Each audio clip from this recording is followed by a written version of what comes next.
the real value of the sponsor is making sure that the applicant, the trainee QP, has got that experience. You can't have too much experience. It is impossible, but you only have a certain amount of time. Otherwise, people would be waiting till they were 90 and before they applied.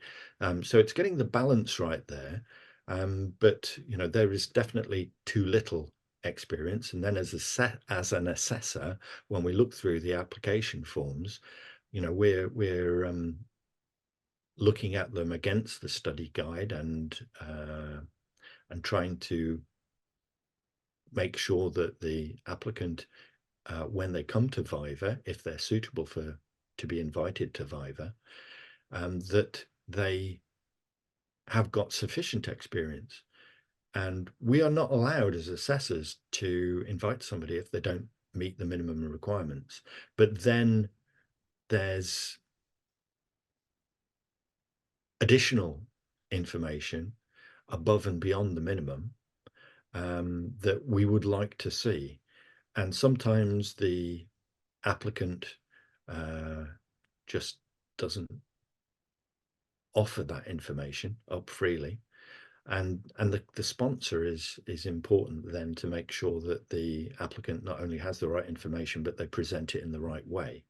So yeah, and they of course have to fill their own sponsor form in as well, which is important. So the all of these things have been the reason why a number of people over the years haven't been invited to interview or have been asked for more information. And again, I think we're going to talk about the QP symposium later as well, which is dear to my heart. And in this year's symposium, we're hoping to have a little video session on the role of the sponsor and the importance of the sponsor, because we're going to try and make the symposium more interesting and of more value to the trainee QP as well as those who are already acting as QPs. Yeah. So I suppose it's integral to get the right sponsor for that individual's career, who's going to be supportive throughout that, plus also ensure that they're fully prepared, they're fully ready to go. Absolutely. And there's different words I'd use there. The role of the sponsor is to guide, to coach, to push, to provide honest feedback to the trainee QP, on sometimes it's a difficult conversation, telling somebody that they're not assertive enough, or their communication style is not appropriate, that even though the applicant may feel they've got enough experience, that frankly they haven't. It can be a difficult role to be a sponsor, and even more difficult to be a good sponsor. So there's all of those things, as well as arranging the experience and having giving mock vivas to ensure that the applicant is not only good on paper but good in presenting too. Yeah. So make sure they're fully competent in all areas. Yeah. And I think that we mentioned stress in the daily role of a QP, but there's probably nothing more stressful than the Viva itself. So if you can get through that and manage your stress levels and your anxiety, and try and keep calm, because I think one of the key things for a QP is in all situations is to try and keep calm, because people are always looking up to you and looking for you to make decisions, looking for you for advice, an approach, whatever it is. And it's always better, both in the Viva and as in your routine role, to try and stay calm. Yeah. And you mentioned that you're a QP assessor, so you're the vice chair of the Royal Society of Chemistry.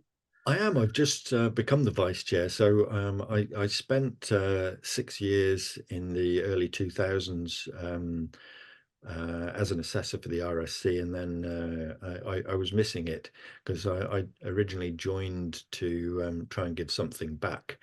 Yeah, And you're in the RSC, you were only allowed at the time to serve um, two periods of 3 years each. And I served that time. And then a few years later, missing it, I got the chance to ask somebody if I could be considered to go back. And I've just finished my first 4 year term, and I'm now as vice chair. I get to stay on a bit longer, hopefully. So yeah, um, very much enjoying it. yeah, fantastic. Yeah, well, it sounds something you're very passionate about, and you mentioned that it's giving back to junior QPs and those individuals going through that process. So, what guidance then would you offer to your younger self when starting your journey as To a my trainee?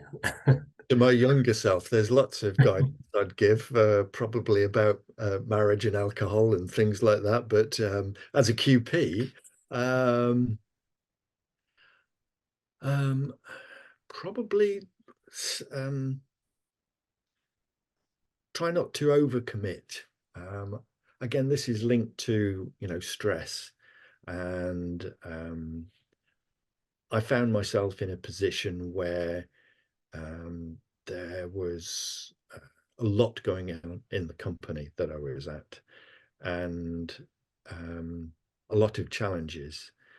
And if you are conscientious and hardworking and willing to give, then uh, it's it's almost impossible for the organization to say no to you.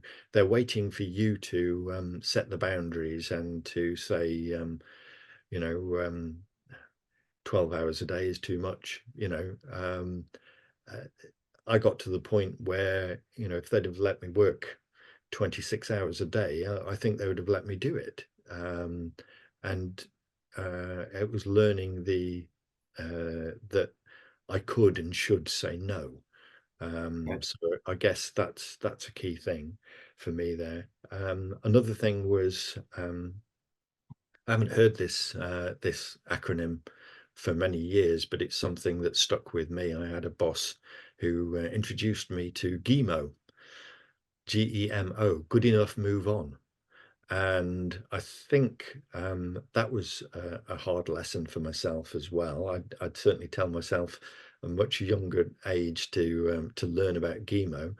Try not to be too much of a perfectionist, because there's an old phrase, over gilding the lily. Um, you can keep on trying to polish something and making it better, but often you know 90% is good enough, or even less. And I think that is something I then applied to decision making, because you only need the answer to the key question. So when you're trying to decide on whether a batch is fit for purpose, you don't need to ask and get answers to 100 questions. You only basically need to know a few. So you need to know whether it meets the marketing authorization. You need to know whether it meets GMP. You need to know what went wrong and how serious it is. Sometimes, you don't know, um, you know, those answers. And part of the investigation, you almost want to know everything there is to know about that batch, but you don't actually need that to make the decision. So sometimes, you can ask for too much information or wait for too much information. So yes, I think GEMO is something that I would tell myself about as well. Yeah, no, that's really good advice. And you're making the role of a QP not sound very easy at all, and there's a lot of pressures in that position as well. Yeah, So linked to those pressures, I think, it's time management. So another Yeah, thing is Covey's four quadrants. So urgent, important, not important, etc. And I think that if you find yourself spending too much time in the um, not urgent and not important area, you know, those those activities are non-value adding. So if you're doing anything that's not urgent and not important, stop doing it. When it becomes important, when it becomes urgent, or both, then you can deal with it. So that's something which I learned as well, and I guess that can also fall into the category of prioritization and risk management as well. Because if something's a low priority or a low risk, stop doing it. Stop doing it. Align yourself to the um, the goals and the activities of other departments of the company that are more important, more urgent, higher risk, higher value adding, and spend your time there, because that that not only will get rid of a large chunk of your workload, but it will also mean that people um, actually see what you're doing as being of more value, helping them, um, adding value to the business, making a company more compliant, whatever it is, all of those important things. yeah, yeah. So I'm assuming you recognised most of these challenges that you were facing earlier in your career, and I think a lot of people do, where they're sort of fighting the battle between career progression, wanting to climb up the ladder, go into leadership, your ambitions as an individual, but then how do you manage the potential burnout? I mean, were there any specific strategies or practices that you followed in particular throughout your career? Um, as I said, you're always learning and relearning as well. So every day I've got to the age where I'm lucky if I learn something new, and I don't forget something equally important. So many of the lessons that I have learned, I've relearned over the years, and I continue to do that. And I'm always trying to look forward, and I think that's the way people should see it. It's a marathon. It's not a sprint. Hare and the tortoise. You'll get there in the end. So, um, and I think if you keep on giving yourself challenges as well, then it keeps you stimulated. So, yeah, I'm not sure whether I answered the last question very well there, but I think you have to keep looking forward.